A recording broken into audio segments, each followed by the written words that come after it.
What's happening, fam? L.A.R. movement still moving. Subscriber die trying. You see the thumbnail. Saving your child from your family history, or from the family history. A lot of times when people talk about, breaking generational curses, um, you get parents who are trying to make sure that the things that they went through that hinder them as adults, their kid doesn't go through.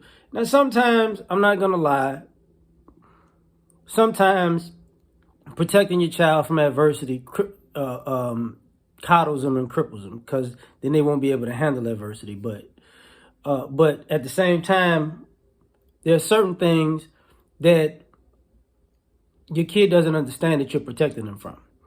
Certain bad habits. You got certain family members who, that's who they are. They are who they are. And because that's who they are,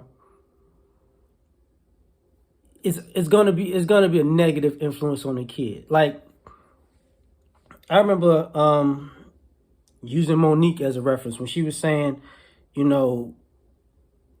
she was her child was around the same family member that touched her as a child, and that's when she got it dawned on her, like, no, I'm not. We're not doing this twice. And she was like, I'm out of here.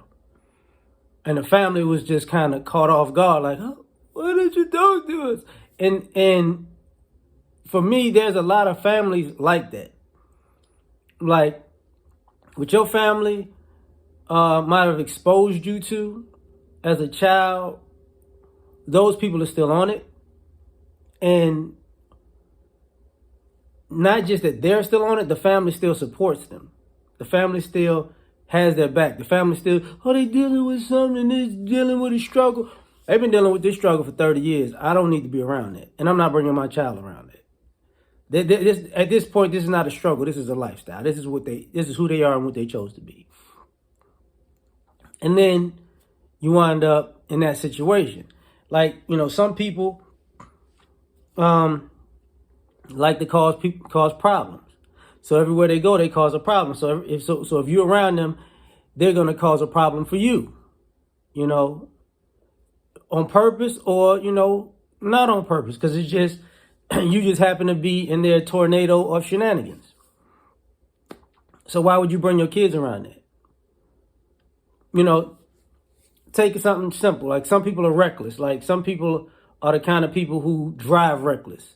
And when you was a kid, they put you in the car with them on numerous occasions, and you almost gotten a lot of wrecks. You gotten wrecks. You've gotten hurt dealing with them because of stuff like that. You've gotten altercations because of their road rage or whatever. Then you're not gonna go put your child in the car with them. You're not gonna. I remember all this. I remember you driving around like a bat out of hell everywhere and almost killing us numerous times.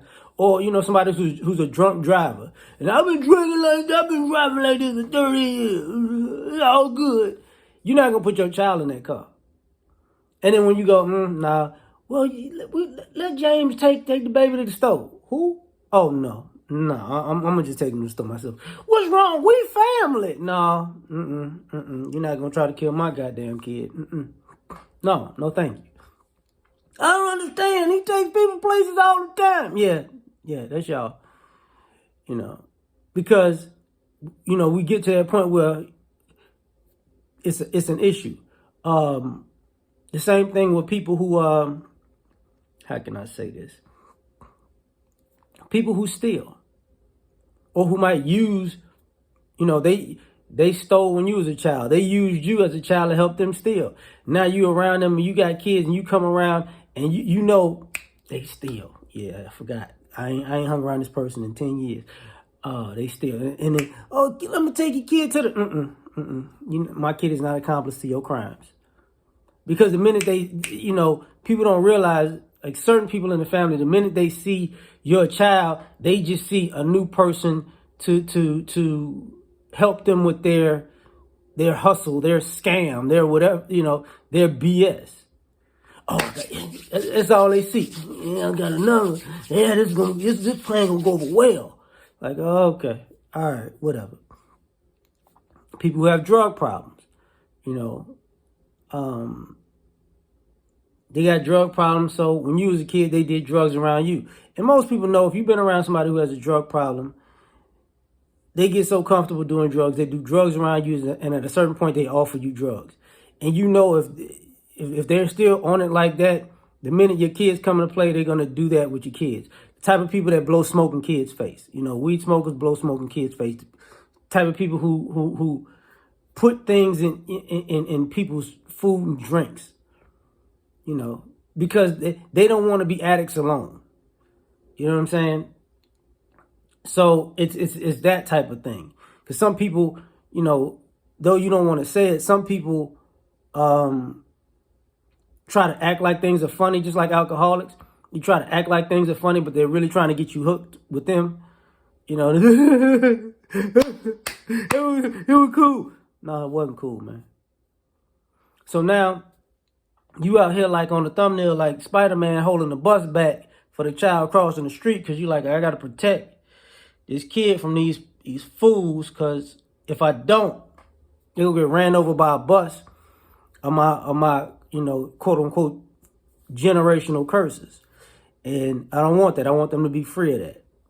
You know, and sometimes it ain't just for them. You got to free the generation that comes after them, because you know the problem normally is the you introduce the children to it, so you keep passing these problems on from generation to generation. When you stop it at a certain point, they have a completely different reality. And that's what you want, like something completely different than what's going on. So that's my thought on that. Like, share, subscribe, or die trying. Catch y'all on the next one. Peace.